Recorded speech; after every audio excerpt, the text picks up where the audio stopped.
Again, another additional maths video. This is solving simultaneous equations, but not like at GCSE where you had two linear equations.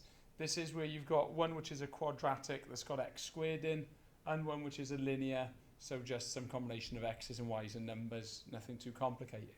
And the problem with that is that you'll never get your matching coefficients like you would have at GCSE, where the method was to get matching x's or matching y's and then add or take away to eliminate. Okay, that's not going to work here because the quadratic is never going to match up with your linear properly to be able to do that method.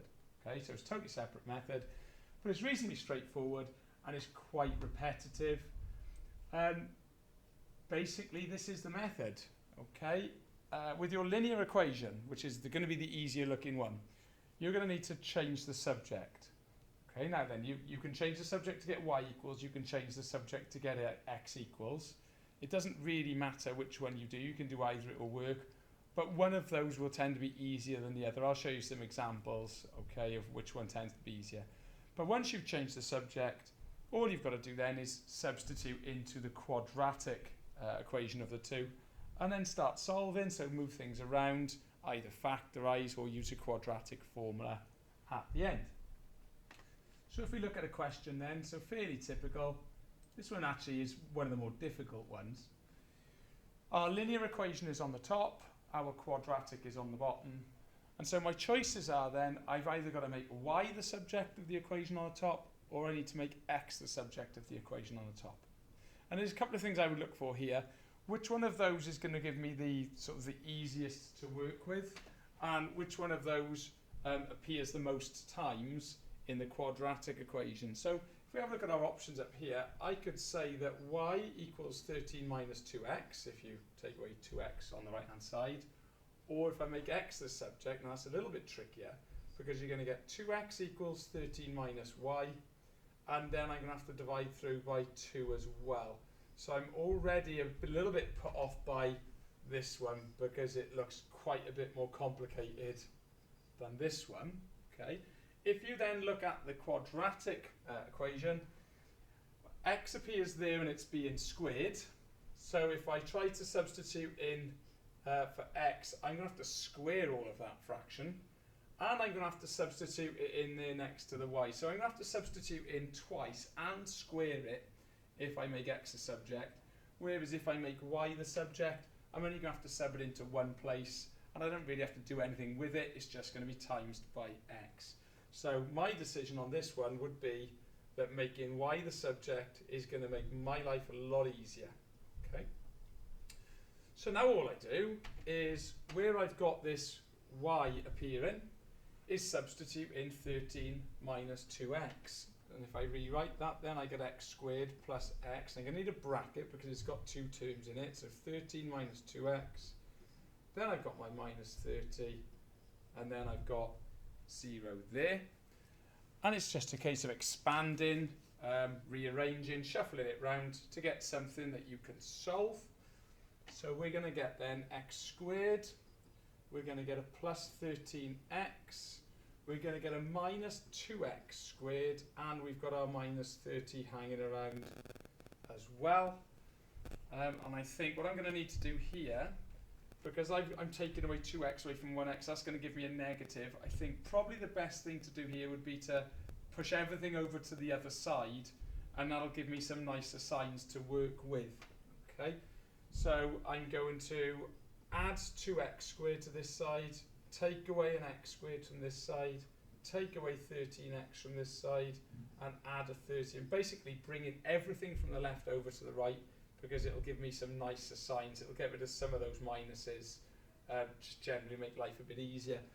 And what I'll end up with there then is x squared, positive, which is always easier to work with, plus 13x, and a plus 30. Okay, so all those negatives have turned positive literally just by moving them from the left to the right. If I scroll down now then, you've got a couple of options for solving this one. If you've got your calculator, you can use a quadratic formula. If you're feeling a bit fancy, you can factorise it. So if I show you the factorising, that's going to be both minuses, minus 10, minus 3.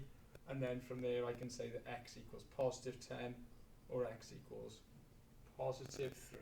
Okay, so really, once you've done that substitution at the top, it is just like solving a GCSE quadratic equation, either by factorising if the numbers work out, or by using the quadratic formula on a calculator if the numbers aren't so great. Okay, if I show you another question. Now on this one, slightly different. This one is from a past paper. Okay, it's asking for the points of intersection of a curve and a straight line. That just means that they're equal to each other in a certain place. But also now, I'm give my answer correct to 2 decimal places. As I would have said at GCSE to you, if it's asking for 2 decimal places, you're probably going to be using a quadratic formula rather than factorising. Factorising, remember, tends to give us whole numbers, or at least fractions, to write down as our answer. So, is this more difficult? Actually, no, it's easier. Because we've already got y as the subject of our linear equation. Okay, we've already got y equals. On the last question, I had to do some work to get y equals. And then if you look at the quadratic, y is not actually jumbled up with x squared plus 2x minus 3. It's on the left-hand side on its own anyway. So if I sub my value of y in there on the left-hand side, what I get is x plus 1 on the right, where y used to be, and then I've got x squared plus 2x minus 3 on the left. Okay? And then same as before really, it's just tied it up. It needs to be equal to 0 for you to solve it. So I'm going to need to take away an x. I'm going to need to take away 1. That's going to leave me with 0 on the left. X squared plus 1x minus 4. Okay. You've got choices again here. You can factorise. If you've got your calculator, you can use the formula for it. This one doesn't factorise though. Remember I said about the 2 decimal places. So using the quadratic formula, I won't put all the details up because I know you know how to use the quadratic formula. A is 1, B is 1, C is minus 4. Be careful typing that in. Using the quadratic formula, what you should get from there is your 2 values of x. So one of them is 1.56 and the other comes out as minus 2.56. Now, a little bit extra to do this time, what we didn't do on the last one. Last time we just solved it, which meant just give values of x. This time we've been asked to find the coordinates. Now a coordinate has an x bit and a y bit. The easiest way to find the y part of these 2 coordinates is to put your x back in up there. So what you've got to do is add 1. So for this one, 1.56 add 1 is 2.56, and for this one, minus 2.56 add 1 is minus 1.56, and there you've got your coordinates.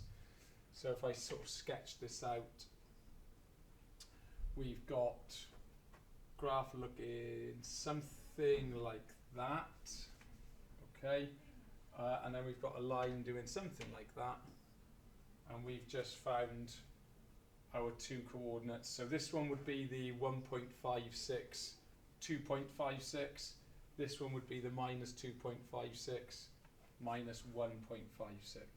Okay, that's what you've just done there. Okay, here's another one very similar.